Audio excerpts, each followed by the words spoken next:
able to discuss the principles of host defense. Host means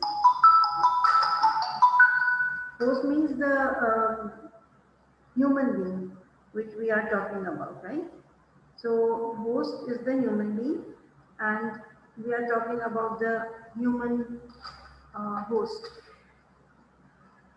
Innate immunity, skin and mucous membranes. So you should be able to discuss the principles of the host defense with the reference of innate immunity, and also describe the process of inflammatory response, phagocytosis, and adaptive specific immunity. So beginning with the host defense, the basic concept, you must have studied immunity, the basics in your physiology maybe. But in the coming days, you will be taught immunity in very much detail, and these headings would be touched again, but this is because a separate lecture, so I will give you some basic concepts of host defense. Now in the human body, we are blessed with an immune system, and this immune system is classified into innate immunity and adaptive immunity. Innate immunity is that immunity which is present in the body, and this is non-specific for every insult or any injury or any external trauma. This is non-specific and it acts in the same way in every case. This is also known as first line of defense. Like an army has different roles. So there is a first line of defense which faces the enemy before anyone else. So these organs in the body, they act as first line of defense, and they protect against microorganisms in general.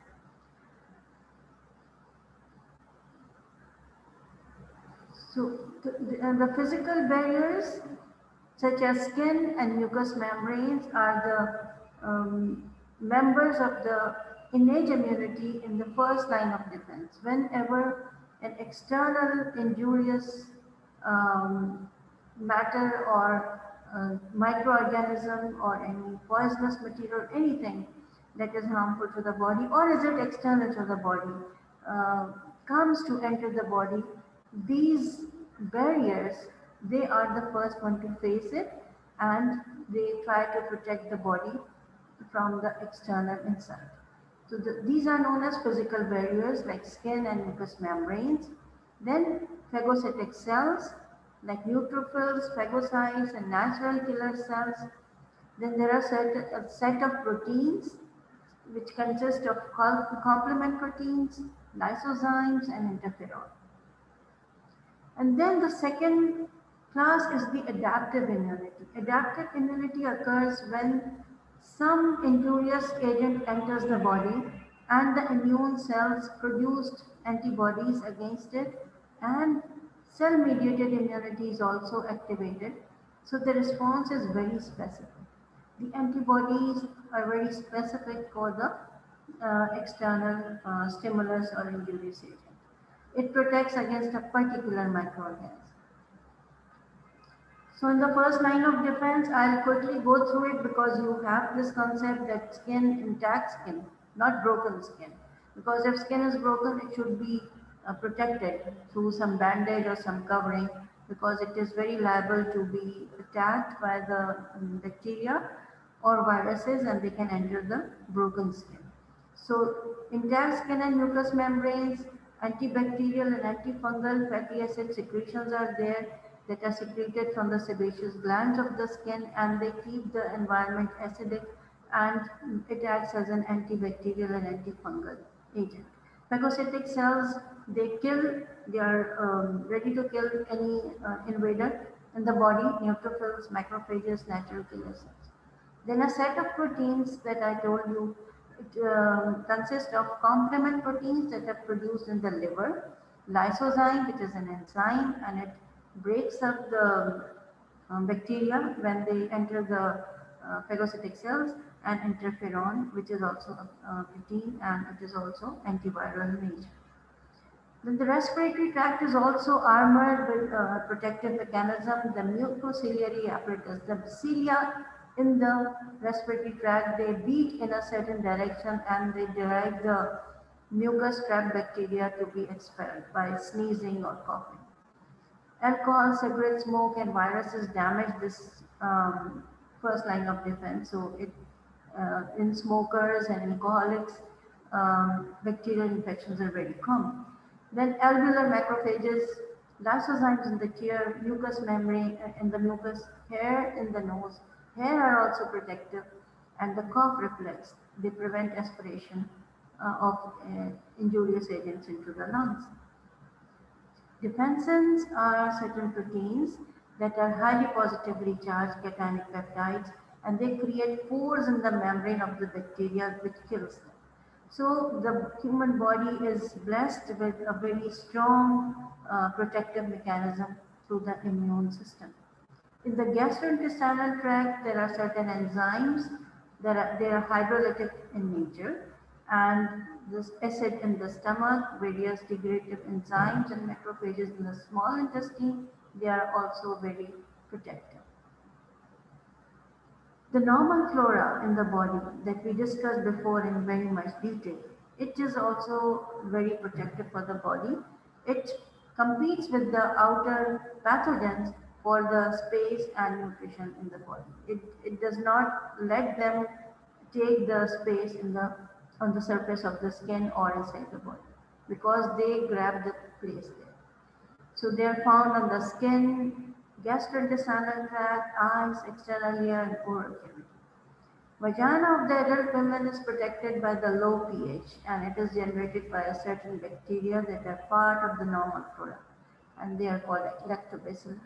They are part of the normal flora. They keep the pH acidic, and it helps to prevent infection. So this is how, this image summarizes the first line of defense. You can see the blinking of the eyes, the tears that contain lysozymes. Then starting from the skin, it's an external structural barrier. There are sweat glands, and there are many enzymes that are produced by the fatty acids in the sebaceous glands. And the normal flora, the respiratory tract, I have told you how the ciliary action and lysozymes and mucus and that cough and sneezing reflexes, they are protective. Now the phagocytosis, it is very important, and most part of this lecture would be consisting of this topic, phagocytosis. You know what phagocytosis is? Phagocytosis means to eat something, to engulf something. So there is a mononuclear phagocytic system in the body, and there are polymorphonuclear leukocytes, and these form the second line of defense.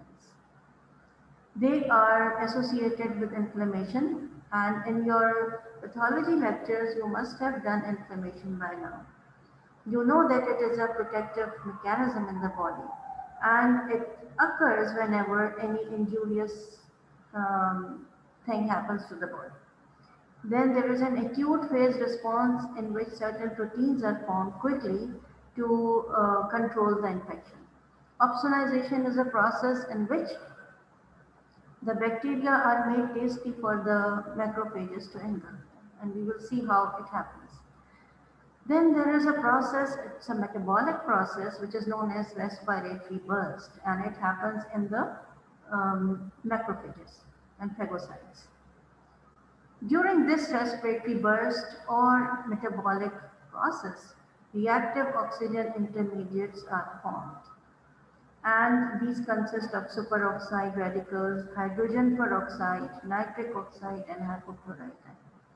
You must know hydrogen peroxide is a very well-known common bactericidal agent.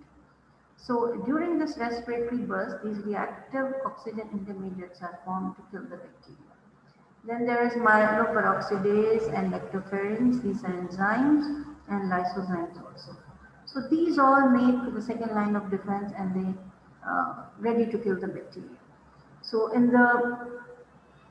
you can see here, it's a neutrophil, And there is a phagosome, which is the vacuole in which the engulfed bacterium is kept. And this is a lysosome. You can imagine it's like a bag full of enzymes. So when the bacteria is or any antigen is ingested in this phagosome, it's a mouth-like thing that it takes up the antigen or invader, which may be bacteria or any other microorganism. So this lysosome comes and spills its secretions in the phagosome and it digests the antigen or the bacteria. So when the bacteria enter, what happens is that on one hand there is phagocytosis by neutrophils and macrophages. And after phagocytosis, these broken pieces of the microorganism are presented and then to the immune cells, and antibodies are produced against them. Cell-mediated immunity becomes active. On the other hand, a set of proteins which are formed from the liver, they become activated and they attract the neutrophils, they opsonize the bacteria, that is, they attach to the bacterial surface, and this attachment makes them to get attached to certain receptors in the phagocyte, the CD14 receptors. And in an easy way, you can remember that this opsonization makes the bacteria tasty for the phagocyte to eat it. So this C3b protein from the complement protein set, it enhances phagocytosis by neutrophils. And other proteins from the complement system, they combine to form a membrane attack complex, and this also stresses the bacteria by making pores in the bacterial cell. So when the bacteria किसी चीज में सुराख हो जाए तो उसकी सारी contents बाहर आ जाते हैं. In the same way, the holes are made in the bacterial cell and the contents of the bacterial cell are leaked out and the cell dies or is destroyed. Then there are certain proteins that are produced, there are secretions that are produced, and these are known as cytokines. Cytokines are secretions from the cell. Cyto means cell. And they have certain functions like tumor necrosis factor, it induces inflammation. Interleukin-1 it induces fever because it acts on the temperature regulatory system in the hypothalamus. So you must have noticed that when a person has infection, fever is a very prominent characteristic finding. So interleukin-6 induces acute phase proteins. There are chemokines that attract the neutrophils and macrophages. So all this function, this system becomes active whenever there is an insult to the body. What is an inflammatory response? We have done this before. So just to brief it, it is a protective response. And it is characterized by redness, swelling, warmth, and pain at the site of infection. Anti-inflammatory agents such as corticosteroids, they lower the resistance to infection. Why? Because inflammation is a protective response. But it does not mean that it should not be treated. If it goes beyond its limits, then it becomes injurious to the body. During inflammation, there is release of certain mediators or enzymes, and these include histamine, prostaglandins, leukotrienes, complement proteins, and bradykinin.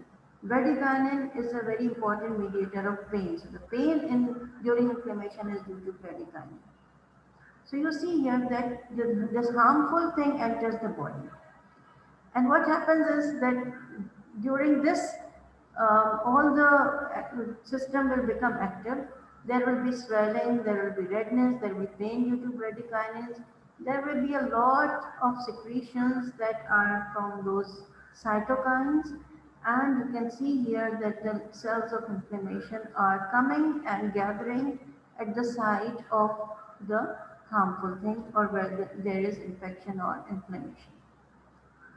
So the leukocytes, they migrate towards the site of inflammation, and this process is known as diaphagesis. And there are certain cytokines that attract the cells of inflammation to that site. In a way, they guide them towards that site. So platelets also, they start the clotting mechanism, but here we are more concerned about the phagocytosis, how they are coming to the site of inflammation.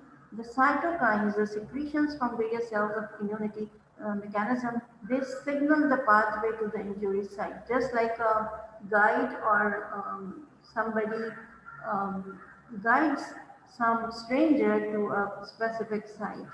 They also signal, they give signals to the injurious sites, towards the injurious site to the macrophages and neutrophils and mast cells. So these are all cells that are now coming to engulf the bacteria.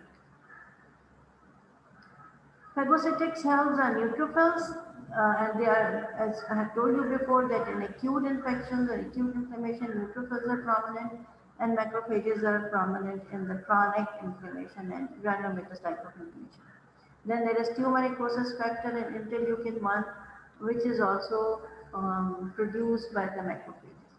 So macrophages perform two functions. One is phagocytosis, engulfment of the bacteria, and the other is production of pro-inflammatory cytokines.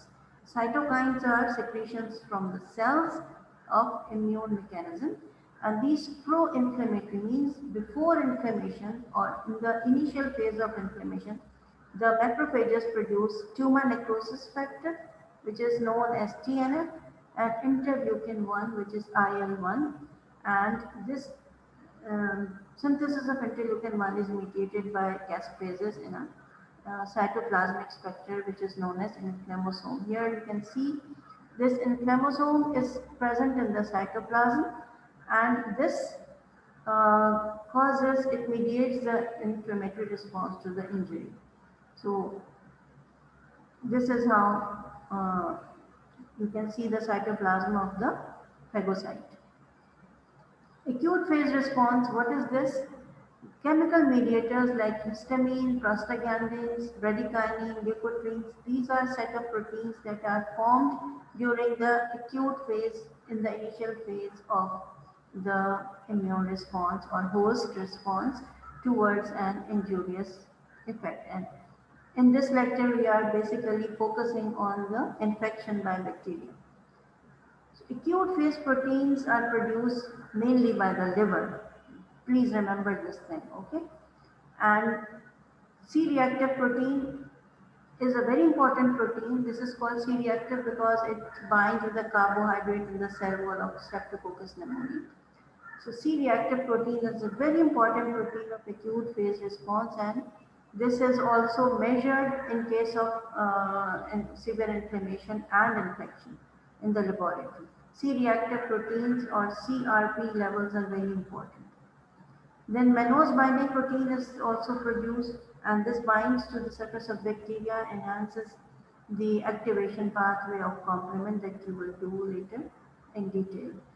So you just have to remember the names that what type of proteins are formed, and they are all involved in the protective mechanism.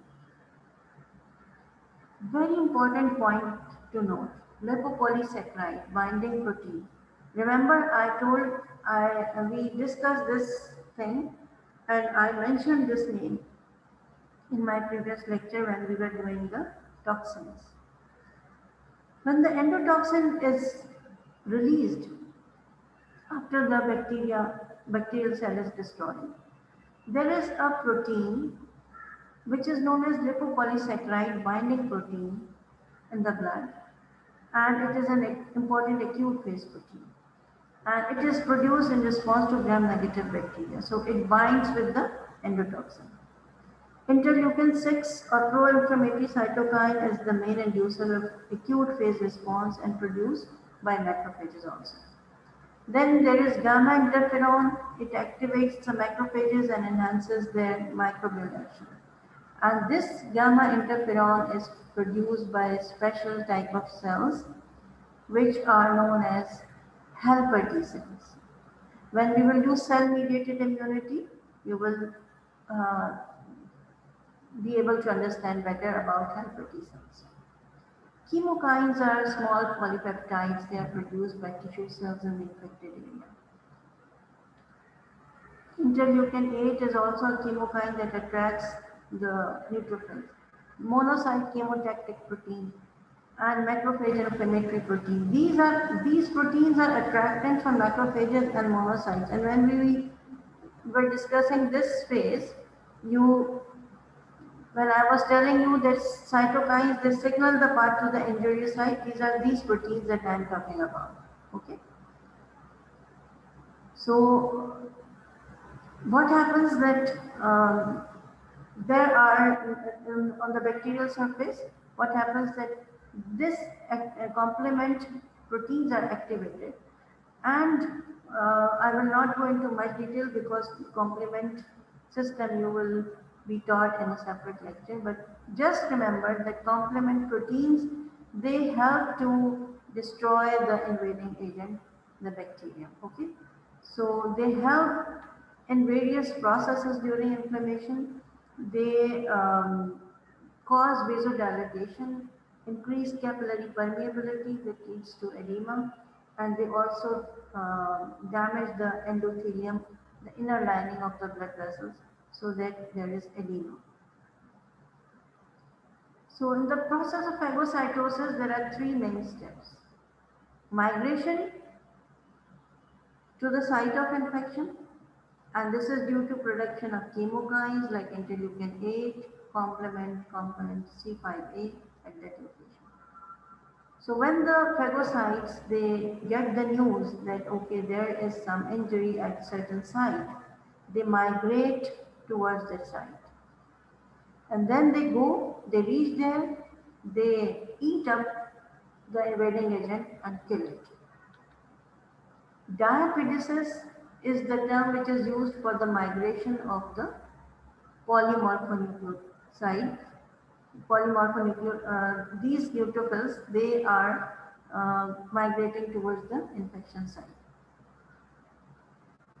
And then, due to the production of chemokines and increased permeability of capillaries, what happens? That they reach the site easily. And then they adhere to the endothelium. Now what happens? That they will interact with certain proteins that are known as selectants at the site of infection, and there is also interaction of LFA proteins and intracellular adhesion molecules on the endothelium. So this process is not that simple. Like we can say that okay, when there is some infection, the phagocytes, they migrate towards the site of infection, and this is known as diapedesis, and certain cytokines and certain proteins that are released at that time, they signal the pathway towards the site of the infection. But you can see that how many proteins are involved in this. So immunoglobulin G antibodies or opsonins, or a complement protein C3b, they bind to the surface of the bacteria. And the outer cell membrane of the macrophages, they have receptors for the Fc portion for IgG and C3b. So these two proteins, which is one is the antibody and the other is a complement protein, they bind to the surface of the bacteria. And this binding makes it possible to join this bacterium to certain receptors on the surface of the phagocytes. So then the next step is the engulfment. The bacteria are then engulfed. Invagination appears in the cell membrane of the phagocyte around the bacterium, and it forms a vacuole. And this is known as phagosome, like a mouth, and through which this bacterium is engulfed inside. I will show you the diagram so that you can understand it better. So first, opsonization, the bacterium is made tasty for the macrophage to eat it, and then the macrophage produces a vacuole, and it engulfs the bacterium and takes it inside the cell. When the bacterium enters the cell, there is a metabolic process which is known as respiratory burst. Now, what to do with the bacterium? It is now inside the cell, so how it will get rid of it? To get rid of it, there is a process which is known as respiratory burst, and during this process, three very important chemicals or compounds are formed. One is superoxide radical, the other is hydrogen peroxide, and third is hypochlorite. So you will be surprised at how this hydrogen peroxide is present in our body, in the cells. It's a poison. Nobody can eat it. Nobody can drink it. But in the phagocytes, this hydrogen peroxide is produced, and this is a part of a metabolic process known as respiratory burst. Please remember, this is a very important point to remember. So these highly reactive compounds, they can kill the bacteria. They can kill the bacteria, and they are bactericidal in nature. Nitric oxide is also synthesized by nitric oxide synthase in response to certain stimulators like endotoxins.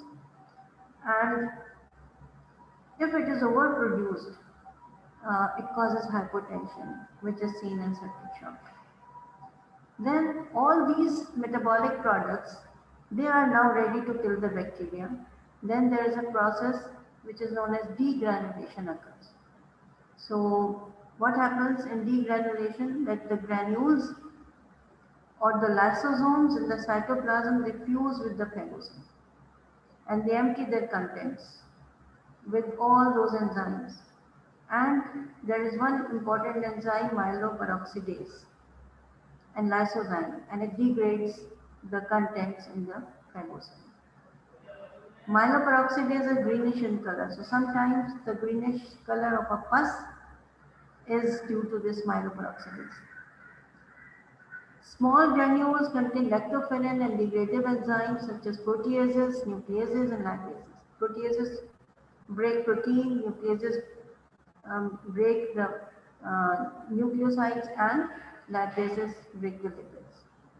And so in this way, this bacterial matter is digested into smaller contents. So these lysosomal granules can empty into, sometimes they can empty into the extracellular space also. And there they attack structures and like fungi and other bigger microorganisms, and they kill them. So you see here, this is the bacterium, this is the phagosome, this is the invagination which is produced, and it is engulfing it inside and taking into the phagosome. And this is the lysosome, and it will spill its contents, and this soluble debris of the digested form of the bacteria will be exocytosed or thrown outside of the cell. So phagocytosis can be oxygen dependent or oxygen independent. So production of the bactericidal molecules like hypochlorite ion occurs in the oxygen dependent phagocytosis.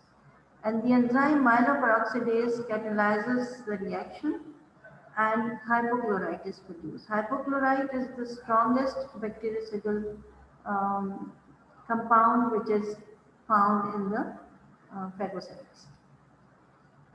In oxygen-independent phagocytosis, it occurs in anaerobic conditions, and lactoferrin is the enzyme which is active in this.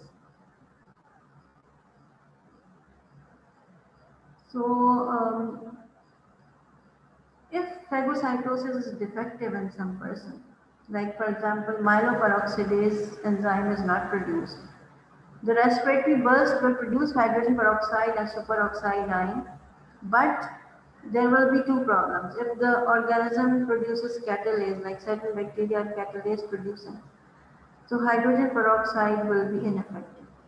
If an organism produces superoxide dismutase, superoxide ion will be ineffective. Remember, we discussed these two enzymes in aerobic and anaerobic bacteria. Aerobic bacteria have catalase and superoxide dismutase, while anaerobes do not have. Then there is a chronic granulomatous disease in which the phagocytes cannot kill the bacteria. Because there is some defect in them, Shigyaki syndrome. In this case, abnormal lysosomal granules cannot fuse with the phagosome, and the bacteria survive. In cases of neutropenia, the leukocyte count drops below 500 per microliter if they are taking some immunosuppressive drugs or irradiation infections. So such people are prone to many type of infections. Sickle cell and other anemias, and these the spleen can be detached, and this is known as organ part of the spleen. So splenic function is lost and it predisposes to sepsis. Reduced neutrophil function, these are all conditions that lead to infections. Now coming to the adaptive immunity, I told you that active immunity results from exposure to the organism, whether the person has the disease, so it will develop active immunity, or a vaccine is given. In passive immunity, um, preformed antibodies are given to the person, so the passive immunity is produced, but it is a short-lived protection. And it can also be acquired through placenta from mother to fetus and through breast milk. Now, one important thing that I want to tell you in the end of this lecture is that there is something which is known as herd immunity. Have you heard about that? Herd immunity, like for example, nowadays in coronavirus pandemic, people were talking about herd immunity. It means that a certain population develops an immunity so that one person who can get the infection and the other 9 persons who are immune to that thing, they will not be able to transfer or transmit the infection to that one person. So the protection of a person from a certain infection due to the immunity of other people in the community is known as herd immunity. And this is very important. It can be achieved if other people get the infection or if they are vaccinated. But the vaccination should be done by a live microorganism so that they cannot transfer it to the other person. And especially in live microorganisms who are made inactive in certain vaccines, they produce immunoglobulin A antibodies in the nasal secretions. So droplet infection becomes like the